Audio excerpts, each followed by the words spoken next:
Good morning, good afternoon, good evening, everybody. Welcome back to another episode of the Three at the Back podcast. I'm your host, Darren, and this week I am only joined by Scott, aka FPL Heavy Metal. How you doing, buddy? What do you mean only joined? That makes it sound like it's like a sad thing. Paul's not here, right? It's party time. That's what you mean. Well, yeah, okay.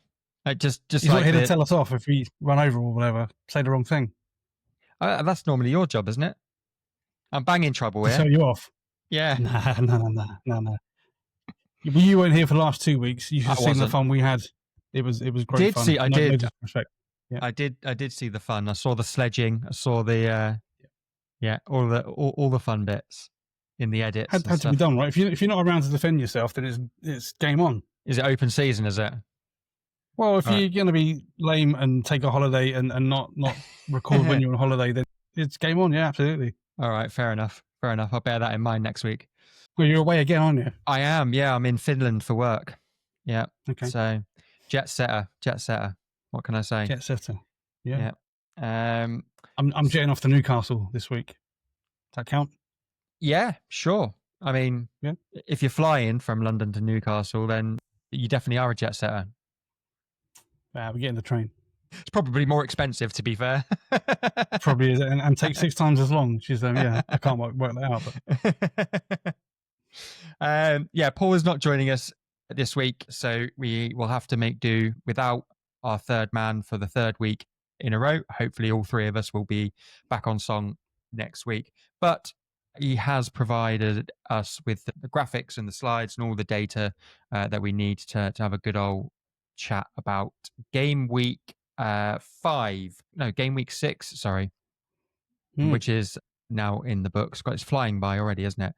So yeah, let's just get straight into it. Yeah, we'll have a little chat about the game week that's just gone. So here are the 5 top talking points that Paul highlighted for us to have a little chat about.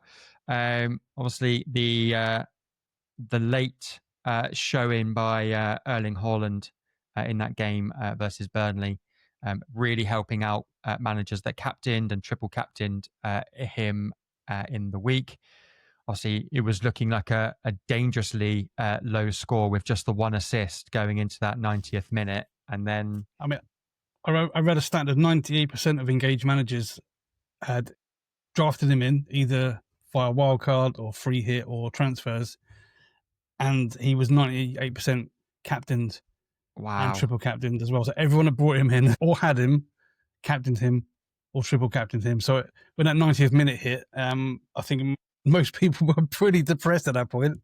Yeah, I can imagine. Yeah, because, well, I mean, myself included, very unlike me actually to bring someone in and captain them and follow the trend. And it's almost like I'm trying to do well this year. But yeah, I was very much like, the fingernails were being bitten, chewed right down, right up until that 90th minute with the double goals. Well, so 90th minute, he's on 1 assist. City 3-1 up, and I think most people are thinking that's it. Triple captains, he's picked up 3 points. I mean, what a failure!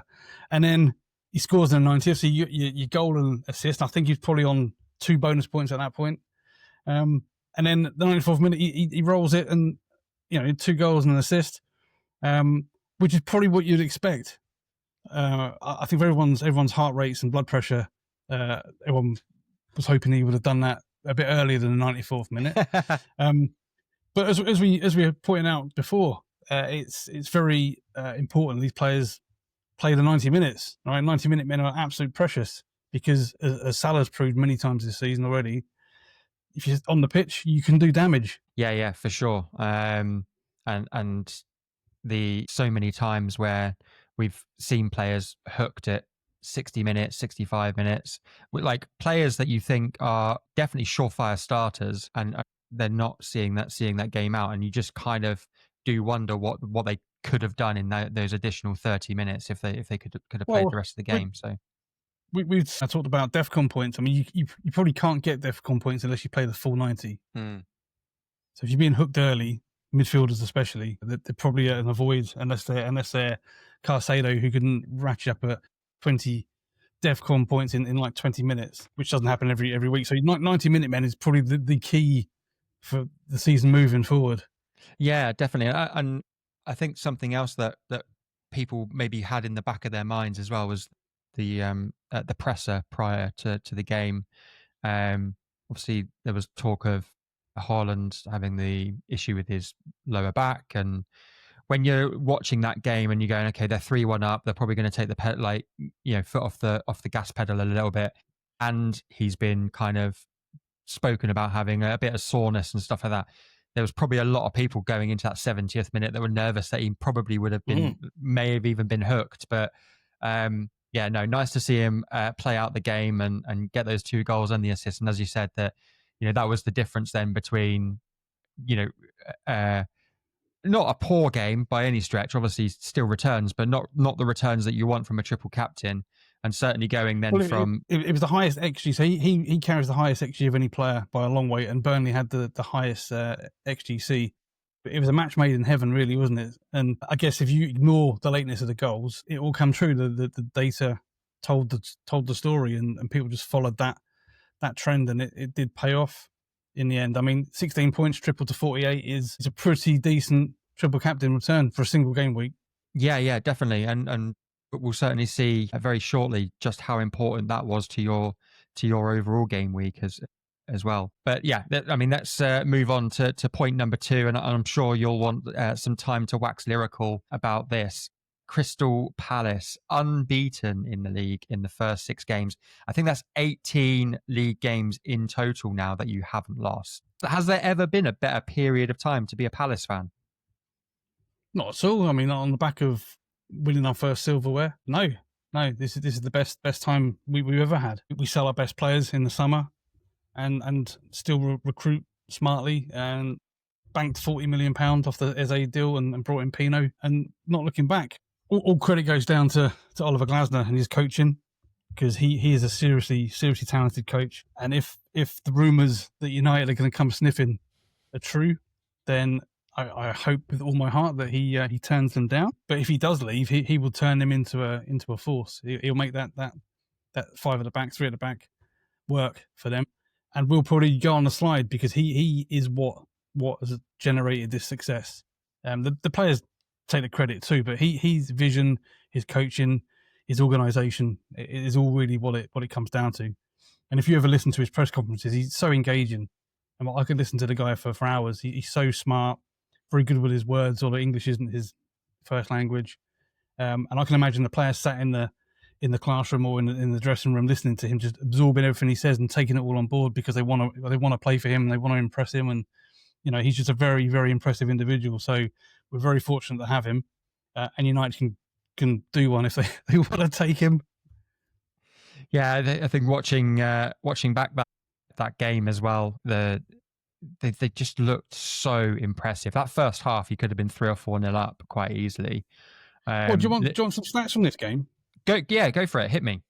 I've got some crazy stats from this match. So Arne Slot's been in charge of Liverpool 44 matches in total, and here's the comparisons between those 44 games and that game on Saturday. So shots inside the box, Palace had 12 in the entire game. Liverpool averaged 6.5 under Slot. So That game ranked his 42nd worst for that stat out of 44. Okay. The next stat is non-penalty XG. We amassed 2.92 for the game, which is absolutely enormous. Liverpool averaged 0.96, and that's the worst performance, 44th on the rank. Wow. Set piece XG, 1.27.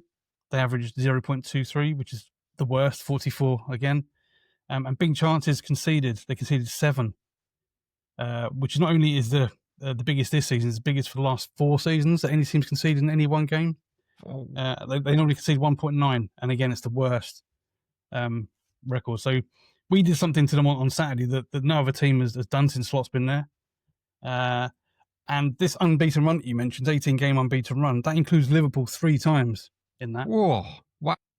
So back end of the season in the league, we drew at Anfield. We beat them in the Community Shield, and then we beat them on Saturday. So it's 18 games against the top sides as well. So it's highly impressive. I mean, we're not getting carried away as Palace fans. We know that he can fall. We're going on 18 run without winning next 18 games. You know, that's how sort of fragile things are. But there's something special brewing at Palace, and it has been for a couple of seasons. Very impressive. And as Jamie put in our group chat the other day, we could be invincible this season. Wouldn't that be a dream? Wouldn't that be a dream? Wouldn't it? Yeah. I mean, it's great to be a Palace fan at the moment. It's I mean, it could come to an end at any game, and we're not really bothered about this run. We got Europe on Thursday, and once those European games kick in, you could see a bit of a decline in the performances because we only got a fairly thin squad. There's not a lot of depth to it. It only take a few injuries to sort of really sort of get in there and slow us down. So we'll enjoy it while we got it, I guess. Yeah, absolutely. Enjoy it. Definitely enjoy it while it's happening, and be present with it as well. Like, I just so impressed with them as a team, as a unit, like the results that they're getting. The thing I'd like to highlight though as well is not just how you're playing to take the lead and to win these games. It's how you're responding to then being in a position that's kind of less advantageous, or how they're kind of playing their way back into those wins. And I think this game really highlighted that, above all else, outside of the FA Cup final against City. Like, being so dominant throughout the game, taking that 1-0 lead, and then obviously having your hearts broken really in the kind of 87th, 88th minute, just to turn it back around 10 minutes later. Like, it takes so much guts and resilience to be able to do that, and to be able to do that so consistently as well. I guess when you're a manager of any organisation, not only just football, but you have to install belief. So the players believe what they do, and they believe the message you're trying to get across. And that's abundance in this Palace side. They completely believe what they're doing is the right thing. They trust it. So when things don't go to plan exactly during a game, they just stick to it because they know if they keep doing the right things and the messages they get from the coaching staff and just experience of this run and that winning mentality that's so important in sport. This is why you can hit adversity during games and come through it, because you just keep pounding that belief and never sort of let your heads drop. Yeah, no, it's really incredible what we're witnessing right now.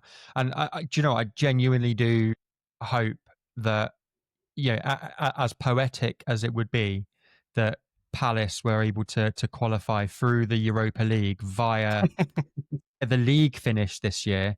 That would be something else, right? After everything that happened in the summer, that would be something else to see as well. And Forest get relegated in the same season, that'd be something else. Perfect end. Sorry, Forest fans. Moving on, Arsenal, the set piece kings. Obviously our resident Arsenal expert isn't here with us this week to kind of wax lyrical in the same sense. I guess obviously it was a bit of a tired trope kind of throughout last season, how Arsenal were kind of Stoke in disguise, and it was funny the first time you saw it, but then it was just kind of being used as a stick to beat Arsenal fans over the head with, and it just... Have you seen that? All the teams are using it now. All the teams are using the Arsenal tactic. The amount of goals from corners and set plays, long throws, and that this season is. You can see that Arsenal had a real sort of influence on these set plays.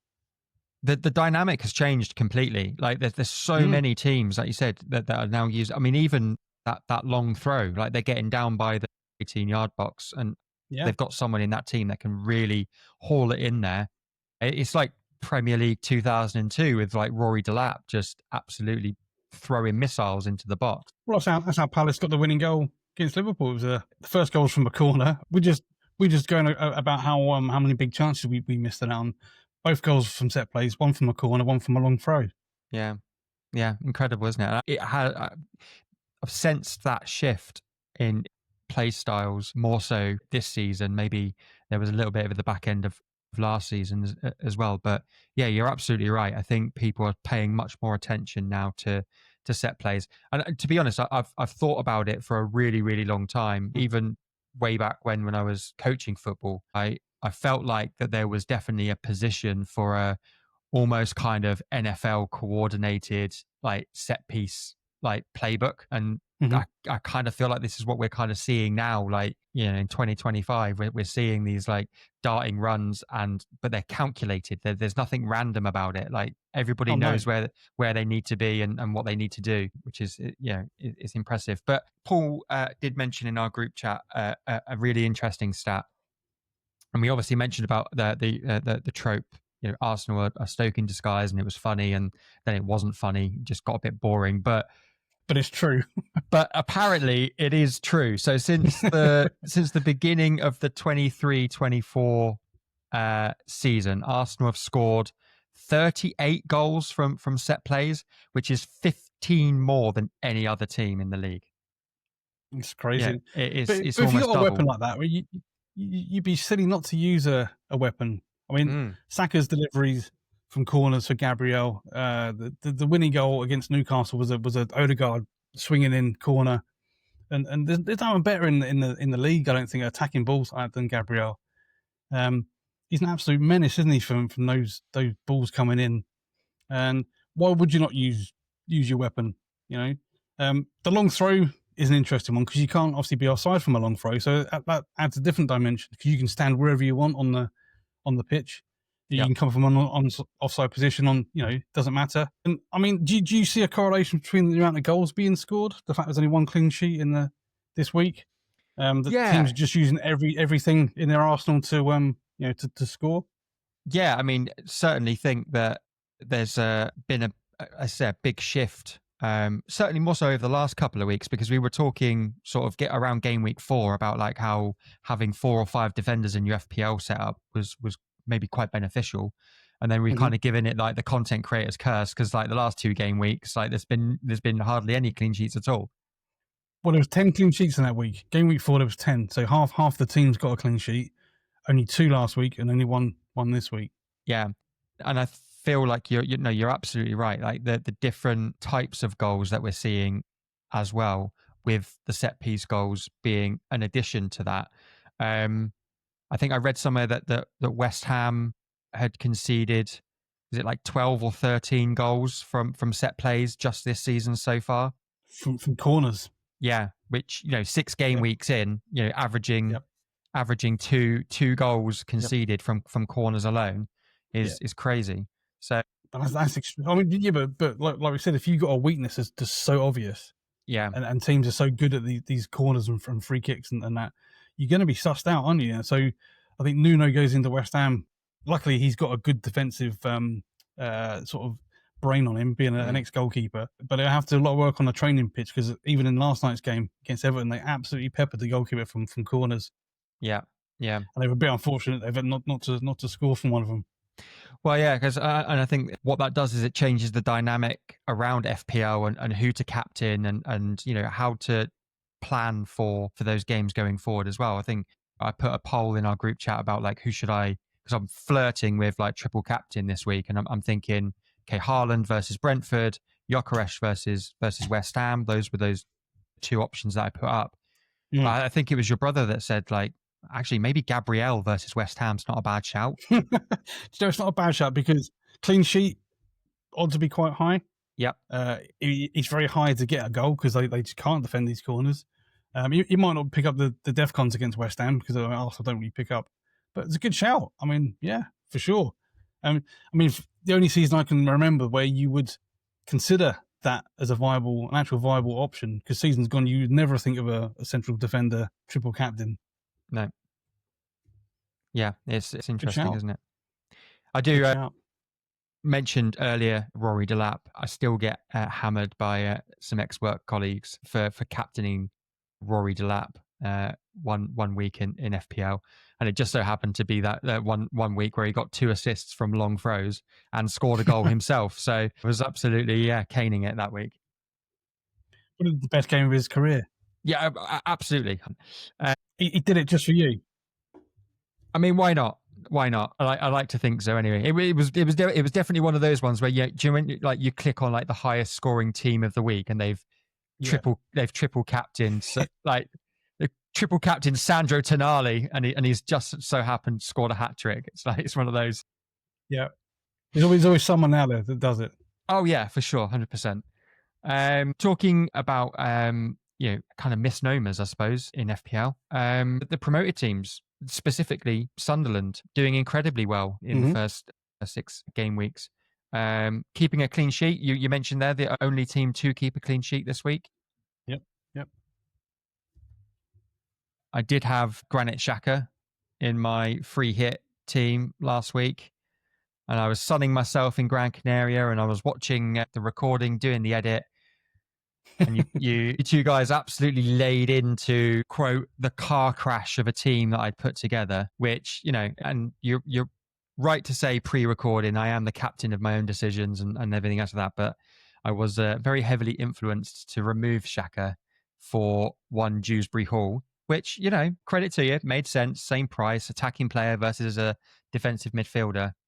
He was a bit unlucky last night, Dewsbury Hall. Do you think so? I think so. Yeah. Everyone looked quite slick going forward. Yeah. Well, that's just my luck then, because Xhaka walks away game week 6 with 8 points and Dewsbury Hall with just a single point. Yeah. 7 points down on what could have been. What your thoughts on Sunderland and Leeds coming up? Obviously, we would include Burnley in that because they're not currently in the relegation zone, but I think that's more due to the fact there's 3 teams that have maybe just been slightly worse than Burnley. Leeds and Sunderland specifically have been quite impressive as the promoted teams.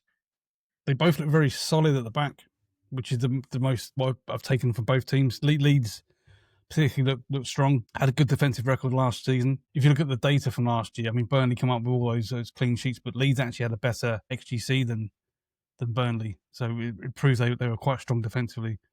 And Sunderland bought really well in the summer, signed some really good players. I mean, you mentioned Xhaka, he's been a revelation. I mean, he's a quality player, isn't he? Just knits them all together. He's a leader. They bought 2 fantastic centre halves in is it Alzati and Michele? Very impressive pair of them. Goalkeeper looks solid, and they got good players all over the pitch. I mean, I do worry that they will struggle for goals, but if they keep it tight at the back, they've got every chance of getting enough points to stay up. I will caveat Sunderland. I said it last week that they did have on paper the 10 easiest opening 10 fixtures, so they must have a pretty horrendous run just round the corner, which might level it off a little bit, so you see a bit of a decline. But I think they've got enough points on the board to be very, very happy this stage of the season. And Leeds too. Leeds look very good. They won last week. Drew with a good Bournemouth team this week. Every chance they could stay up because, like you say, Wolves and the like West Ham and that are struggling. And need to start getting some points on the board quick. And Burnley, I guess I fear for Burnley. They've been dismantled a couple of times now. Again, they're struggling really going forward, scoring goals. Although Jadon Anthony got to pick out 5.7 mid, doing the business week in, week out. Yeah, he's. I feel like he's like this season's Antoine Semenyo. He's the guy. He's the midfielder that's getting in the box, taking all the shots, and maybe on occasion doesn't have the finishing product that you would want. But he's piling in with a couple of goals already. So yeah, long may it continue, and maybe that's a differential or value pick for later on in the season. Well, I was looking at his data earlier, thinking that because a lot of these players that come in to the league and suddenly explode really overperform their numbers. But his numbers are actually really good.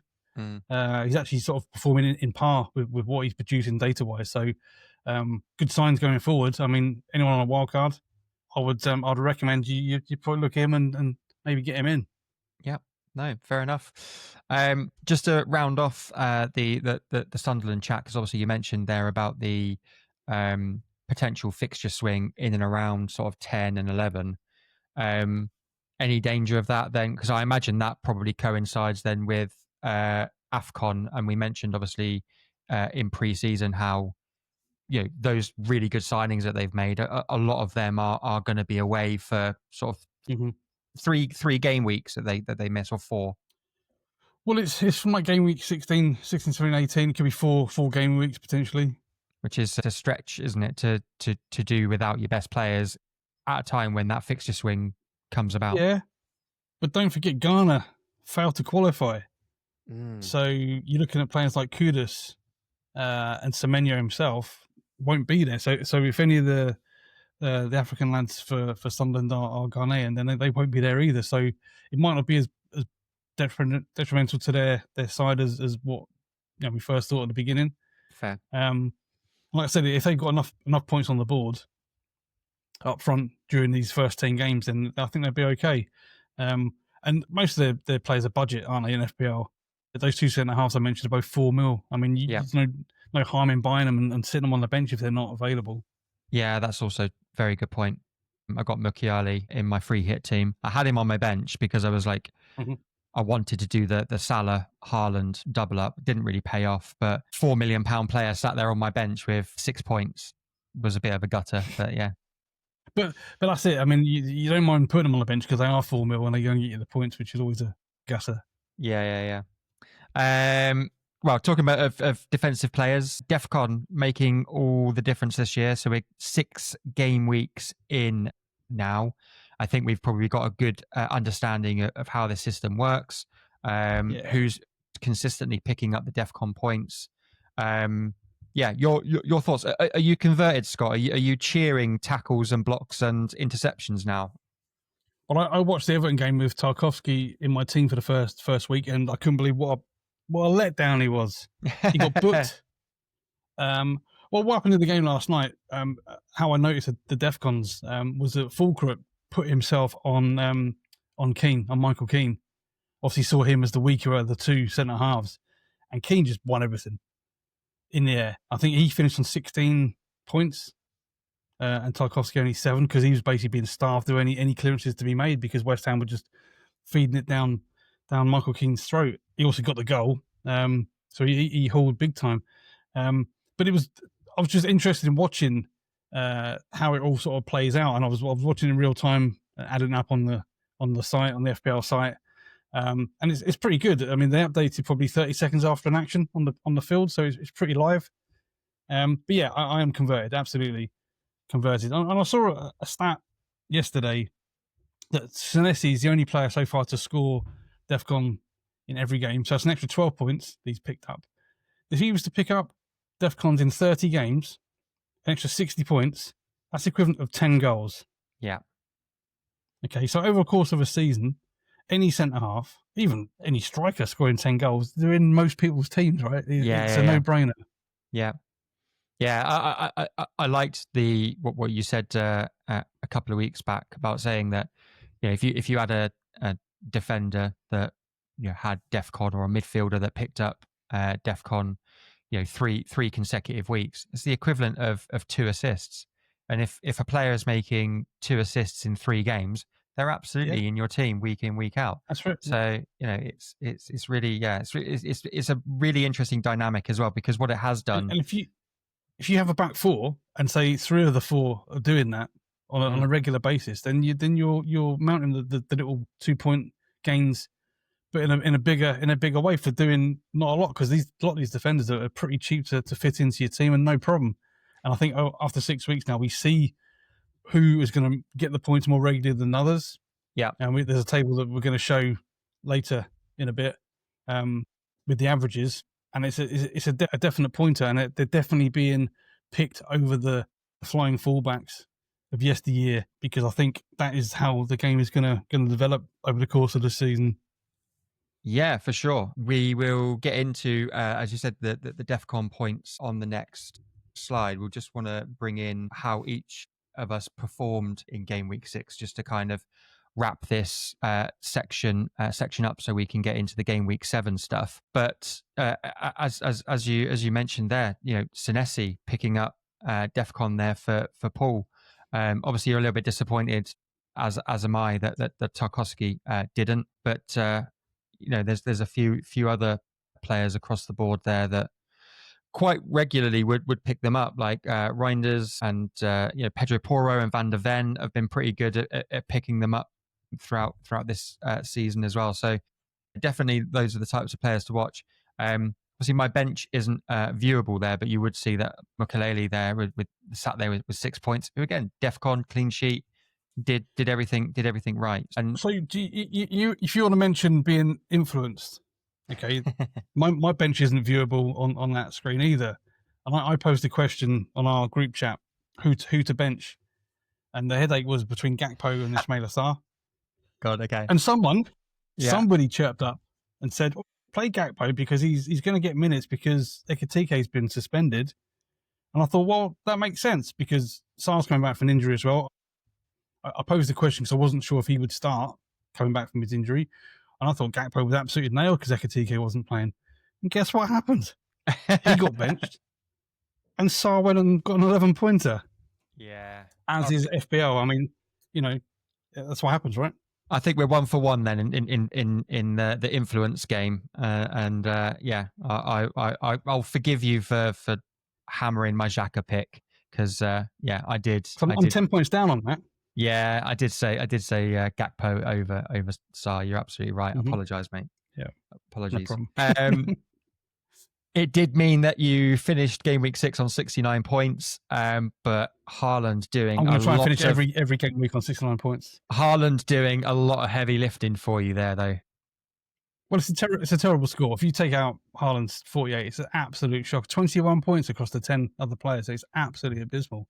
But I'm well happy because Ollie Watkins returned. Yay! And I've kept him, not because I wanted to keep him, but I had other issues to sort in the team.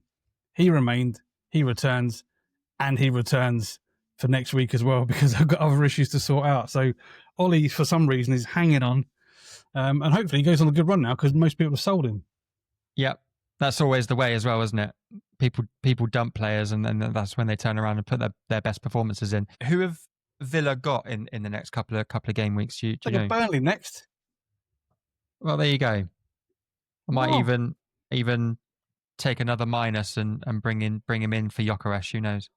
Well, so the toss up at that price point is Watkins or Gyökeres, isn't it? So Watkins has now returned once. Yeah, and Gyökeres I think has 3 goals. Correct.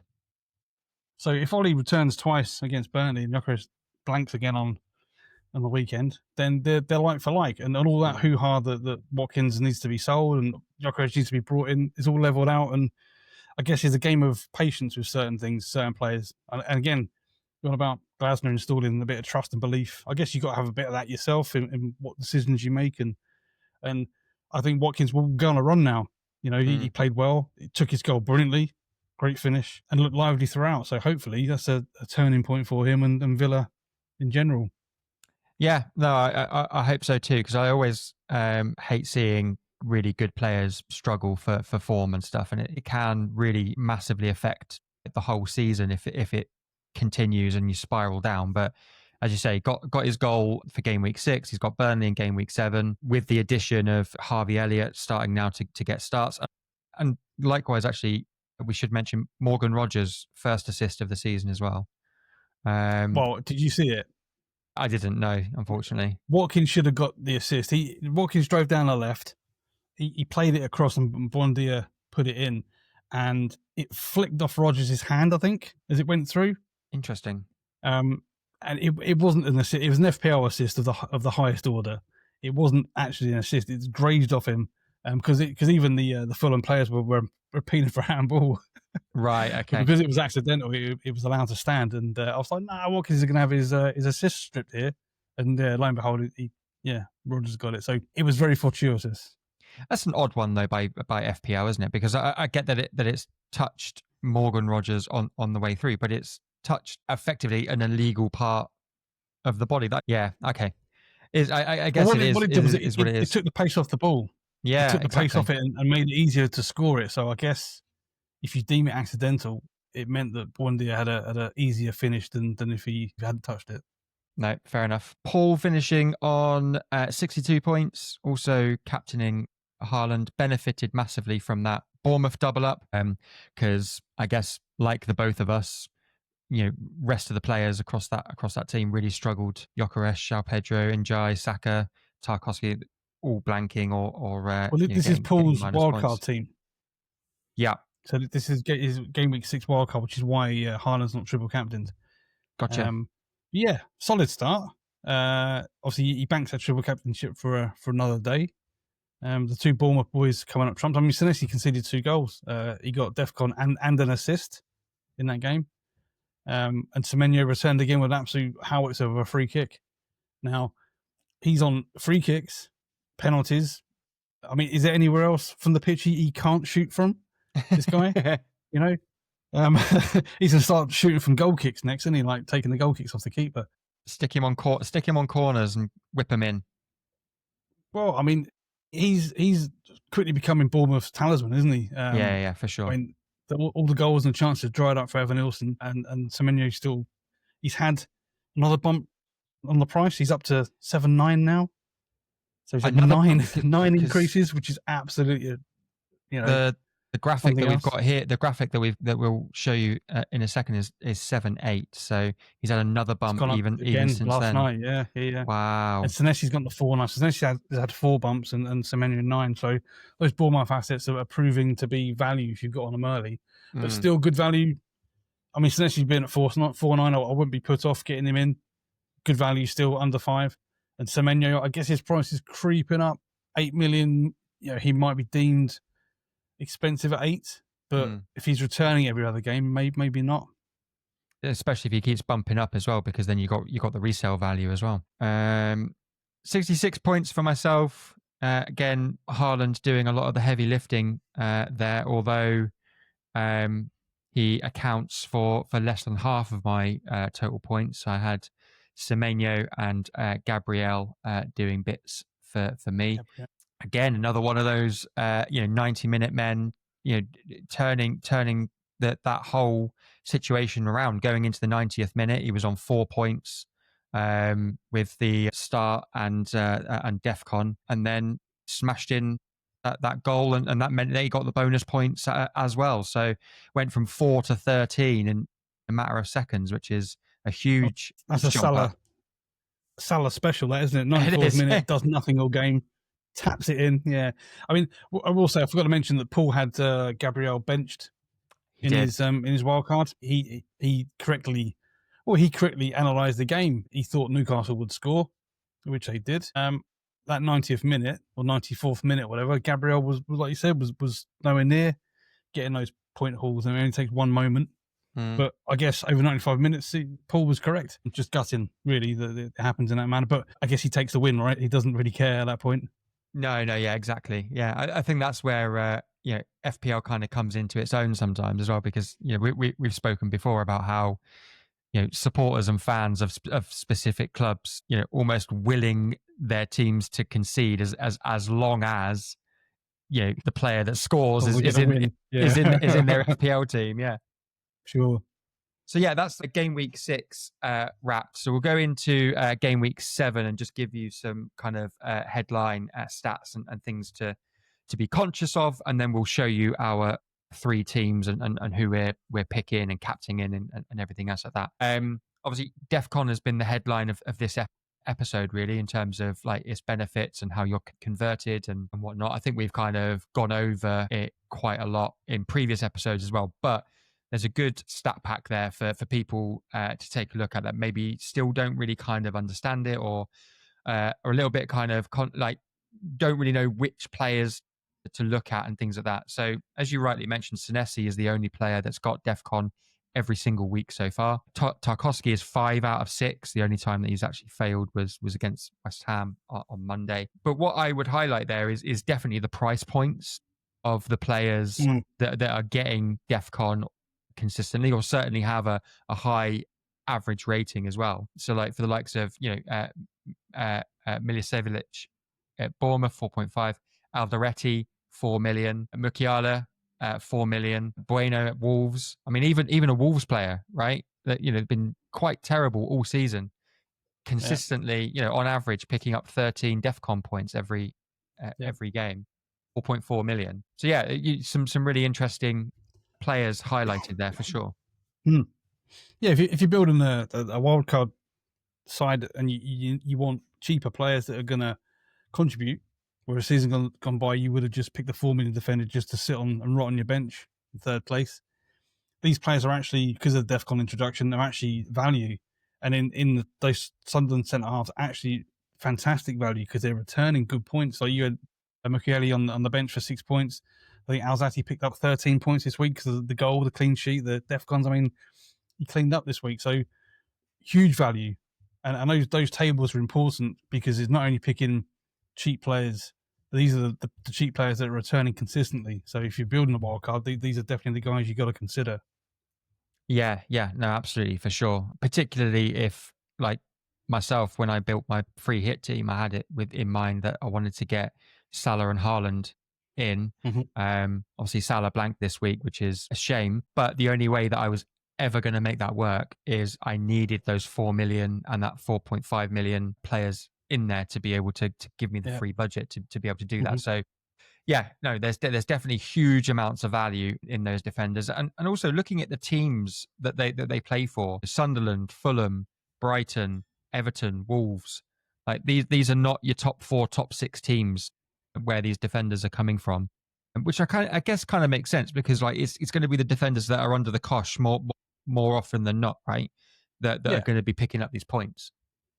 Yeah, like we pointed out before, it's either that situation or the games. It's like a basketball match where it goes from one end to the other, and that no one's got sort of a midfield control. There is a table I've seen about the about which side are conceding more defcons and which teams are gaining it, and it's very much the teams that are open, like Liverpool and Bournemouth in particular, are both conceding lots of defcons and gaining lots of them because their games seem to be end to end with not a lot of sort of midfield sort of control. So yeah, interesting. I mean, we'll come back to this probably on a weekly basis and look at this and my wild card is around the corner, and when I come to building it, it will definitely have elements of these players in it for sure. Yeah, cool. Fixture swings are on the horizon. You mentioned obviously Sunderland had like probably the easiest start to the new season, so they're obviously going to be turning more towards the more difficult fixtures. But Arsenal have now played Newcastle, they've played City, they've played Liverpool, they've played Man United, which typically has been a harder game for them over the years. But moving into a period of time now where they've got West Ham, Burnley, Sunderland. You've got that North London derby there in game week 12 as well, which they'll be desperate to win. Is it now the right time to be looking at Eze's, Gyökeres, Saka, maybe Gabriel in a more permanent state? Obviously, you're seeing there that Gabriel's had a bit of a price rise himself as well, which probably indicates that a lot of people are bringing him in now. Yeah, I mean, Paul went early last week on his wildcard and drafted in Arsenal players like you'd expect. He got Gabriel, Saka, and Gyökeres, so he's gone tripled up, double attack. When I look at my options, I think I'll be more inclined to go double defense because the Arsenal defense is elite. And those fixtures there, I mean, you can see them probably conceding maybe in 2 of those 6, gaining 4 clean sheets out of those 6 matches there. And if you doubled up with, like, say, a Raya and a Gabriel, I think you guaranteed points up front. Obviously, Gabriel's aerial threat, as we always mentioned. The only thing about Arsenal is the defcons. They're not a team that are gonna win a lot because they have the ball more. Same as City. So those teams that sort of control the ball more, their players will gain less defcons, and they're not conceding a lot either to the opposition because they control the ball. So there's not a lot of loose passes for the oppositions to win or win clearances or win headers or blocks. So. That'd be the only sort of negative against Arsenal players is those additional defcons that we've picked out. But that run of 6, minus the current FA Cup holders there and the third on the list, and the only unbeaten team in the league. Other than that, they'll probably win the other 5. Yeah. You can only hope, right? What is Palace's record against Arsenal like? Because I know you've got become a bit of a bogey team for the Cities and the Liverpools of the world already. So is Arsenal in amongst that? No, we have a really good record against City, a really good record against Liverpool, and a really patchy record against Chelsea and Arsenal. We drew at the Emirates back end of the season, drew 2-2. Remember Mateta got the little chip over Raya? Yeah. Finished 2-2. Remember Paul spitting because, they threw away a lead. But they hammered us at Selhurst last season, beat us 5-1. Absolutely ripped us apart. So it's a bit patchy against Arsenal. I think they have a system that sort of nullifies our strengths quite a bit. And because they defend so well, it does kill those areas of the pitch that we try and exploit because they block those areas up really well in that sort of central area. So be interesting, but the form we're in, I fancy us to give anyone a game in Europe, let alone in our league. Yeah, no, for sure. Price rises this week to be aware of. Haaland has had his 4th bump. Really it's unsurprising, really. 5 returns in 6 games. Alexander Isak, 2 bumps. That is a little, 1 bump actually from 10.5 to 10.6. That is a little bit more of a surprise. He hasn't really kind of got going for Liverpool just yet. Hasn't really had the consistent minutes. Obviously, we expected that with no preseason, but is it a surprise to you to see that he's had a price bump already? Yeah, because he's expensive. At 10.5, he's very pricey. It's only Haaland in that front line that's more money. I guess that's people just anticipating his returns and thinking Liverpool going to just steamroller sides and he's going to be the one putting the ball home. But I think we've analysed and pointed out in weeks gone by that that Liverpool got so many options in that front line. Isak's not guaranteed a start first up, and I think the goals and the assists and just the outlay from Liverpool are going to be so shared because of those quality they got across the front line that, yeah, it is a bit of a surprise. He's not been a consideration in any team of mine at all. I've not considered him one bit. In fact, a lot of the top managers are ditching Liverpool assets because I think they see the points are going to be shared. And obviously the movement last week was to get off Salah and go to Haaland. So yeah, that Isak price rise is a little bit of a surprise. Interesting. Okay. Semenyo is 7.8 in that graphic, but as you just mentioned, 7.9 now in real time. 9 bumps for Semenyo. Again, hardly surprising. He's been returning consistently and looks to be. Has that ever happened before? That quick? 9 price rises in 6 weeks. I mean, that's got to be a record, isn't it? I'm maybe Cole Palmer year before last, when he was like maybe. When he was like 5.5 million or whatever, and then he went up to like seven. He was like 7 million before the end of the season, wasn't he? So he had like 15 bumps throughout the year. But yeah, no, it's very rare for a single player to have that many bumps up. Reinders is another one to highlight. 3 bumps for him now. And Caicedo as well with 2 bumps. Mark Gay. Crazy. We're talking about players like Caicedo. I mean, in seasons gone by, he wouldn't even get a mention. You wouldn't even get a price drop because no one originally would have had him to have sold him. So yeah, the fact that he's going up in price just shows you where people are thinking. Yeah, it's true. Same for Reinders, really, actually, in terms of like the style of player that he is. And Mark Gahey, I think, is that 3 bumps now? Yeah, started 4.5. Yeah, I mean, he's not a DEFCON animal, but he has picked up a couple of assists in the last couple of games, and seems a real target from set plays for Palace.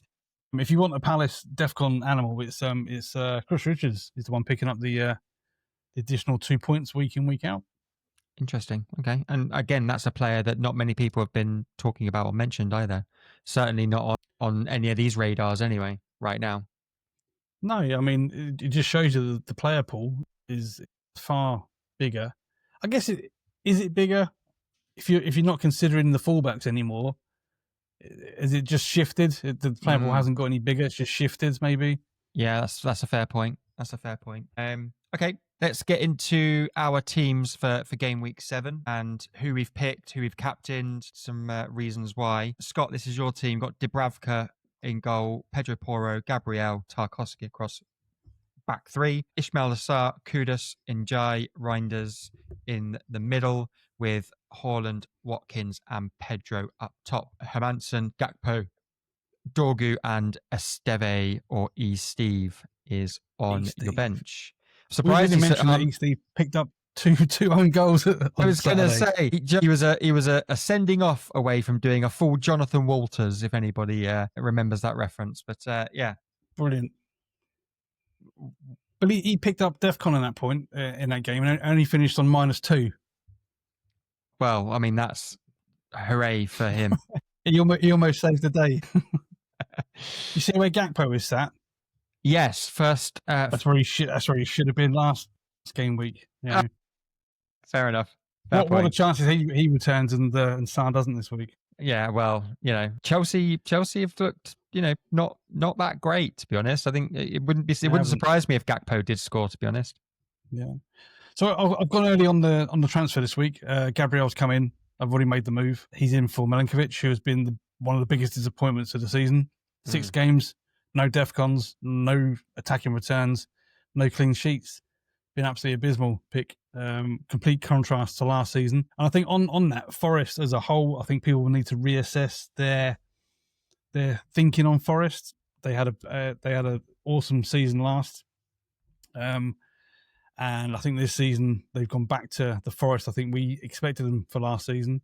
And now that Ange is there, they're going to play a different style. It might take time to settle in. They lost to Sunderland at the weekend, the only team not to score. So yeah, a lot of sort of grey clouds hanging over Forest at the moment, and obviously European football started up, so a test on their squad too. So I was quite happy to ditch Milinkovic, to be honest, and getting Gabriel for this West Ham game, which I think, unless Nuno's got him on that training ground practicing how to defend corners like for 8 hours straight, I think Arsenal could get a lot of success, a lot more success, I should say. Yeah, fair enough.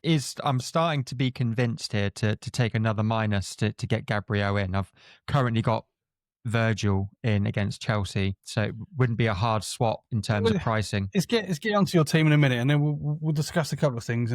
Yeah. Any other thoughts about who you've included and moves that you'll be making? I see you're aiming for a bench boost and a wild card in sort of 4 or 5 weeks' time. Yeah, I mean, I picked out game week 11 for a bench boost, and then to wild card out of that in 12, sort of reverse it. Whereas you normally do a wild card and then bench boost. I'm thinking of using transfers first, bench boost in 11, wild card in 12, and that hopefully sets me up right until AFCON, and then to use those lovely 5 free transfers in a real sort of aggressive manner around AFCON on top of a wild card just previous to it. So that's my plan as it stands. But I'm open to a game week 8 wild card. I've looked at that as well. That works really well with a game week 9 bench boost to follow. That works quite nicely too. So I've got a couple of players in there that have been poor picks. Hermansen was a shocking pick. Dorgu's been awful. And João Pedro, really, he's had the status. He's had 1 shot in the last 3 games. I mean, there are circumstances for that, with Chelsea going out to 10 men in the last 2 games. So hopefully they can have the full quota of 11 players against Liverpool. Otherwise, Liverpool could run riot. But João Pedro's been massively disappointed. He's owned by 67% of the player base. He's the highest owned player. And I don't quite see it myself why he's so highly owned, because I'm actually thinking of he might be my next player for the shop. Yeah, well, I think the first sort of 2 or 3 game weeks, he looked like the player that everybody wanted him to be, and then the last 3 game weeks, not so much. And as you said, the game week 6 and game week 5, with Chelsea going down to 10 men, definitely has not helped his cause at all, because having to then come in and play deeper or being subbed off or whatever, it's definitely not helped the cause. But yeah, as I say, full complement of 11. It's a big game with regards to Chelsea's season. Lots of chatter that Maresca could be in trouble if they don't get a positive result out of this. Do you believe that? No, I don't think so. I think if they lose to Liverpool, I think that they might be able to take that on the chin. Obviously, it depends in which manner that they lose. But that'd be 4 defeats on the spin if that happens. It will be, but I think Liverpool and City and Arsenal, those are kind of like special circumstances, aren't they? If they then turn around and go and lose, I don't know what their next games are after that, but if they go and lose to a Sunderland or a Leeds or whatever, then almost definitely, he'll be right on the chopping block. But you're Chelsea. You're starting off the season thinking you can win this league. You've now lost to United and Brighton back to back with a Champions League defeat in between. I think losing to Liverpool. I mean, they could. Yeah, I mean, there's never smoke without fire, isn't there? The board have to come out and say now we're fully backing him, and there's no. We'll see if it's a poor defeat. If they go down heavy, and don't show a lot of fight, then I can see it happening. Yeah, and then we'll see Graham Potter striding into Stamford Bridge, ready for game week 8. That'd be fab, wouldn't it? Let's get on to Paul's team.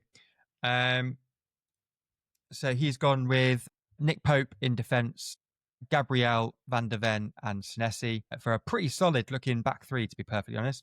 Or back 4 if you include Pope. Saka, Reinders, Semenyo and Jai across the middle. Gyökeres, Pedro, and Haaland as captain against Brentford. Petrovic, Mukiele, Tarkowski, and Statch on his bench. As you rightly mentioned, he wildcarded in 6, so this is largely the same sort of side.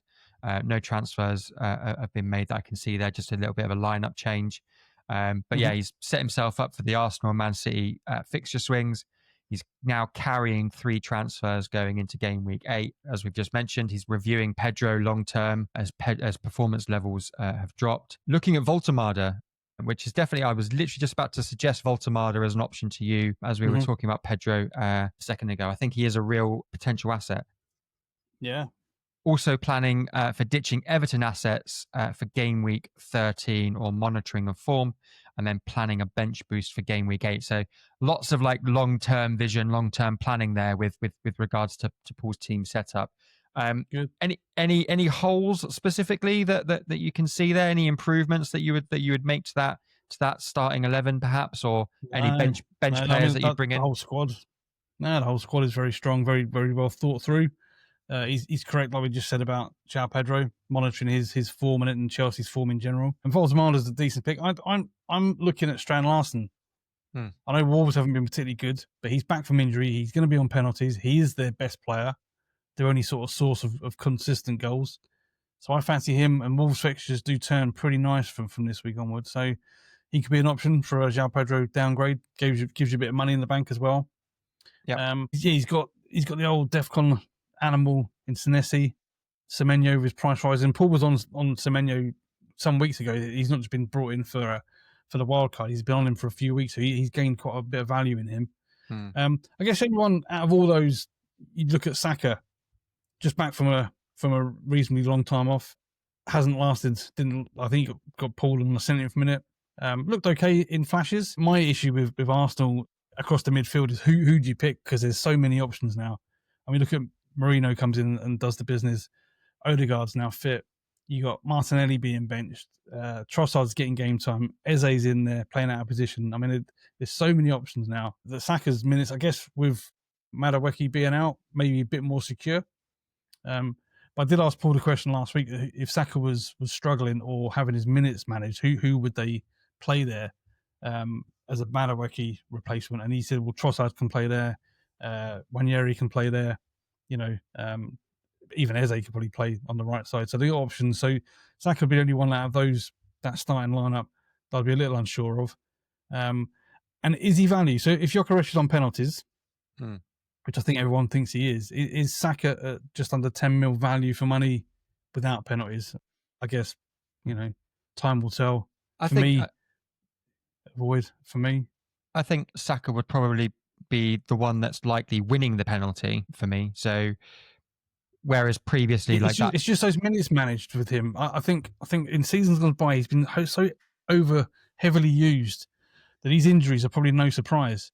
And these muscle injuries he's picking up are probably no surprise. And the Arsenal team, Arteta and the medical staff are probably monitoring him very closely, and his minutes will be managed. So he'll probably start a majority of games, obviously, but I can't see him being that 90-minute man like he was and coming off in the 70th, 75th minute. And you lose a lot. I think that value, that sort of 10 million price tag, if you're not playing the full 90, I think the question marks whether he's valued for that, because you've got to do the business in that first sort of 70, 75 minutes. Otherwise, you're not doing much, are you? And you're carrying a big price tag. Yeah, totally valid points. I think Saka is, well, as they call him at Arsenal, he is star boy, isn't he? Like, he is going to... he's the best player, of course he is. Yeah. He is going to start pretty much every game as long as he is fit. But you're absolutely right. There is a concern now that, like, it gets to 70, 75th minute. Is he getting hooked? Is he then missing out on the 20 minutes at the end of that game? And lacking that the ability to have the impact. I think as we've seen, how many late goals this week? Yeah, that's very true. That's very true too. What I would say for Saka's inclusion is actually, even within those 75 minutes, he is going to be on corners. Gabriel, as you said, is the weapon there as well. And they are scoring consistently from corners as well. So even if it is 75 minutes that Saka gets and he pings in 2 assists, he's always a goal threat as well. he's likely to, as I say, be the one that wins the penalty. And whereas in previous years, he's won the penalty and taken the penalty and not got the benefit. Mm-hmm. If you're now doubling up with Saka and Gyökeres, you've got the assist in Saka who's winning the penalty, and then you've potentially got the benefit of Gyökeres scoring the penalty as well. So there's definitely things to consider there, but you're absolutely right. I think the price tag and the managed minutes does make it a little bit of a worry. I guess another positive for Saka is because he is that price, you can pretty much move to almost anyone in that midfield. If he is being hooked early and you're getting frustrated with it, you can downgrade him to pretty much anyone in the game. Palmer's only slightly more expensive, so Palmer comes back and he's firing. Palmer is gettable, and I guess even Salah, an extra $4 million. If you downgrade him somewhere else, you can get Salah back in. So I guess having him in that price point is quite handy. Yeah, I mean, there's definitely options, isn't there? Looking at where, if that was the move and Paul wanted to bring Salah in, I guess realistically, the only downgrade that he could make would be to Haaland, because, to get that, you maybe go Haaland to Isak and then Saka to Salah. Well, I don't know. He's going to have three transfers pretty soon. You could do all sorts of combinations to get that $4 million. I mean, Pedro down to a bench rider, down to Mark Guy again. That frees you up $3 million. You're almost there in one move. Yeah, that's true. That's fair. Yeah. All right. Fair enough. Let's take a look at my quote car crash of a team then. Let's get into it and see how many holes I've got to pick. There's a giggle already. So is it? So this is your regular side. We haven't seen it for so long because you keep chipping it up.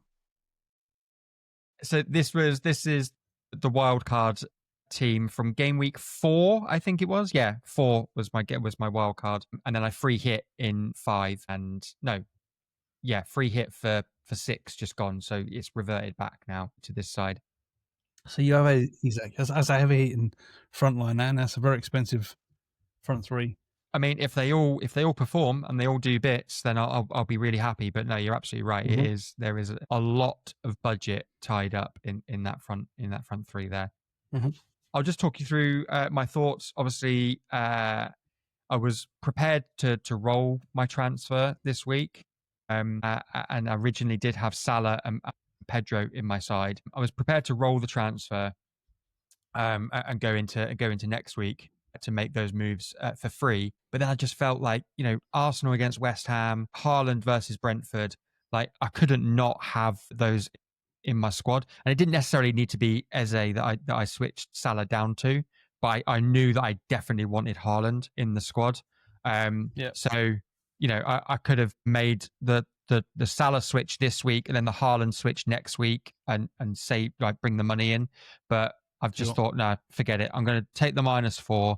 I'm going to do the double switch now. The fixtures are way too good to ignore. I'm hoping that captaincy on Haaland and Eze against West Ham more than makes up for that -4 as well. And I'm actually kind of flirting with the idea of triple captaining Haaland against Brentford as well. Okay. But yeah, your thoughts overall on the side. I'm sure there's definitely players in there that you would definitely not have. Well, I mean, we spoke about it when you did your wild card. We said about you're booking in transfers, and I think this sort of similar move was something you planned back in game week 4, wasn't it? Yes. And we said about, well, you could hit problems. Booking in transfers only works if you encounter no other issues, and you got tossing on the bench there injured. He's going to be out for a while, so no big deal, I guess. But his budget being tied up. Who else you got there? Paquetá, and Bruno G. I mean, you love your holding mid from Newcastle, didn't you? I mean, you were Tonali last week, Bruno G. Yeah. You get Joe Linton in next week, mate. You got the triple up. Yeah, I mean, I like your picks. It's never who you pick that I have an issue with. It's the thought process that goes with it. So my issue last week was that you free hitted, you got unlimited transfers you can make, and you decided to pick 2 holding midfield players in your midfield 4. My thinking is, well, you got a free hit. You only got 19 game weeks to use it. Why not get as many attacking players in that starting 11 as possible? It made no sense in my thinking to get in 2 holding mids. I mean, the result was that you would have been points better off by sticking with them on the 1 week. But it's just like the thought process. What you're thinking about, like you got the Faye Lefay's a weird one because he's not guaranteed to start. I've read a lot of Sunderland like fan forum starts, and they love him up there. But he's not a guaranteed starter by any stretch. And he's not. Is he on penalties? I don't think he's on penalties. He was last season. He is, yeah. Yeah, he is on pens. Yeah. Yeah. So I mean, he could be a gem. And these little picks you pick out from time to time are, quality. De Kuiper, I ditched a few weeks ago. He goes and scores at the weekend. So the little gems in it. Lacroix's a great pick. Picks up plenty of Defcons. And Van Dijk will just tick over, providing Liverpool don't concede too many goals. He'll pick up Defcons and a lot of goal chances. Yeah. My only issue with it is you got a lot of money in that front line. So if you want to reinvest in the rest of your team, it's at least 2 transfers, which you need to think about because you don't want to be taking too many -4s moving forward. Oh yeah, no, for sure. I think that the team that you see there right now, I hope is probably good for the next 2 or 3 weeks. So I've got an ability now to roll transfers, barring injuries, suspensions, that sort of thing. Lefay, you're absolutely right, is probably a bit of a left field pick in regards to ownership and the kind of, as you say, not guaranteed to start necessarily. Although I do find that a little bit odd, being that he is their main penalty taker. I guess it actually, ironically, probably is Xhaka that's keeping him out of the squad, maybe a little bit, with in that regard. But I think the thinking really was, particularly when you going back and talking about my free hit team. Like the reason that I wanted those 2 holding mids in was because they're just cheap midfielders, and I really wanted to try and get that Salah and Haaland draft done. But now that we've come back around to it, I think Nuno at West Ham is an interesting prospect. I think if he can make them hard to beat, I think Paquetá will be at the centre of that. Bruno G, the original reason that I brought him in was I watched a tactical analysis on Voltemade coming into Newcastle. Mm-hmm. He kind of propositioned that Voltemade would be like kind of basically the holding man. He would hold it up. He drops in, yeah. And then Bruno G drops into that, like almost like that Lampard-esque, like late run into the box. And he's going to be like Johnny on the spot, which in the last 2 game weeks hasn't worked out that way. Voltemade has been the one that's been scoring the goals, and that's great. But I just think tactically there is potentially an element there where Bruno does maybe pick up a few more goals this season than he did in previous years. Yeah. All that being said, he's on set plays. Well, I love him as a player. I think he's definitely. No disrespect to who he plays for. I mean, he's definitely could play for any team in Europe. He's that good. He could walk into that Real Madrid or Barcelona team. Technically, he's one of the best in the league. I've just looked up. Lefay started 3 out of the 6, so he's only started half the games. So Sunderland fans obviously know more than we do because they watch him week in, week out. Don't know what the reason is why he wouldn't start. He was one of their shining lights last season, so maybe that'll come more in the season as he gets more accustomed to the Premier League, and that maybe you'll see. Possibly. I think you're right. Xhaka is probably keeping him out. Yeah, so because Xhaka has started very well in his Sunderland. Yeah, exactly that. So it might be a watch the press conference on Friday, get some kind of feelings of whether or not he's going to start, and if he doesn't, then I might actually take a risk on putting Paquetá in that midfield, to be honest, because DEFCON and the ability to maybe pop up with the odd goal, maybe, I don't know. Well, he picked up loads of DEFCONs last night. He'd already hit the threshold at half time. Yeah. I watched him and he doesn't really do much, does he? I don't know where he was getting his DEFCONs from. I mean, he wasn't really putting any tackles in, or I don't know where he was getting them from, but yeah, he got credited with about 14, I think, in the end. Well, there you go. So, and we're talking about if he's going to get that for the next 3 games, 4 games, it's the equivalent of 2 assists, and he gets two assists in 4 games, then sure thing. You'd have him in, wouldn't you? Yeah. Just final thoughts, because we mentioned it just a second ago, about potentially taking another -4 to swap Van Dijk for Gabriel. Your potential thoughts on that? Do you think it's worth the risk? No, I wouldn't do it. Wait another week. No, you've already taken a -4. I mean, to replay 8 points in 1 game week is quite hard to do. I wouldn't do it. I'd hold off. Yeah, wait until I get my next free transfer and then make the swap. Then maybe get your one free transfer and then spunk 2. Yeah, exactly. Awesome, mate. Well, listen, it's been a pleasure chatting to you once again this week. Hopefully, as I say, we'll be a full force next week, and I'll be hosting live from Helsinki. Yeah, best of luck for game week 7, and we will we'll see you and catch up with you next week. Good stuff. See you later. Awesome. Cheers.